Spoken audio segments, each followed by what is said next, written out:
Hallo liebe Carrado Community. In diesem Video geht es um den Toilettenbereich in eurem Wohnmobil. Es gibt verschiedene Toilettenarten und ich werde euch die Tipps zur Nutzung und alle weiteren Funktionen erklären. Doch bevor wir ins Detail gehen, lasst uns einen Blick auf die verschiedenen Toilettenarten werfen, die in euren Wohnmobilen verbaut sein können. So gibt es beispielsweise schwenkbare Toiletten, Toiletten mit festen Bänken oder Toiletten mit Schwenkwänden. Je nach Modell kann die Nutzung variieren, lasst uns also direkt in die Erklärung einsteigen.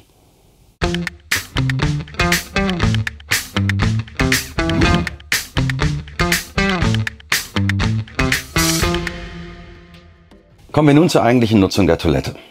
Beachtet bitte, dass die Toilette mit maximal 120 Kilo belastet werden darf. Nun füllt ihr etwas Wasser rein, so einen halben Liter bis Liter, fügt einen Reinigungstab hinzu, das reduziert dann Gerüche und vor allen Dingen auch die Gasbildung. Öffnet vor dem Toilettengang den Zugang zu der Toilettenkassette. Dafür müsst ihr diesen Hebel hier zur Seite ziehen. Der Verschluss verhindert, dass Gerüche aus der Toilette ins Fahrzeug dringen und sorgt außerdem dafür, dass die Kassette während der Fahrt dicht bleibt.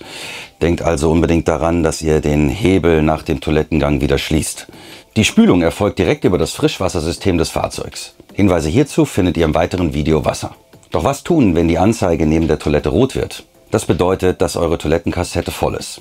Ich zeige euch nun, wie ihr die Toilettenkassette richtig entleert. Dafür müsst ihr als allererstes den Hebel der Toilette schließen. Denn ohne geschlossenen Hebel könnt ihr die Kassette nicht entnehmen.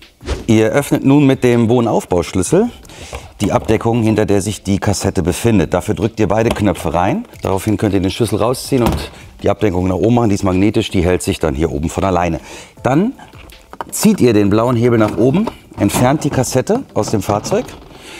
Anschließend könnt ihr, wie bei einem Rollkoffer, diesen Hebel nach oben machen und ihn dann zur Entsorgungsstation bringen. Dort dreht ihr diesen Rüssel heraus, öffnet die Abdeckung und schüttet dann den Inhalt in die Entsorgungsstation. Es hilft, wenn man diesen blauen Knopf hier dabei drückt, dann strömt ein bisschen Luft in die Kassette und dadurch läuft das Ganze einfacher ab.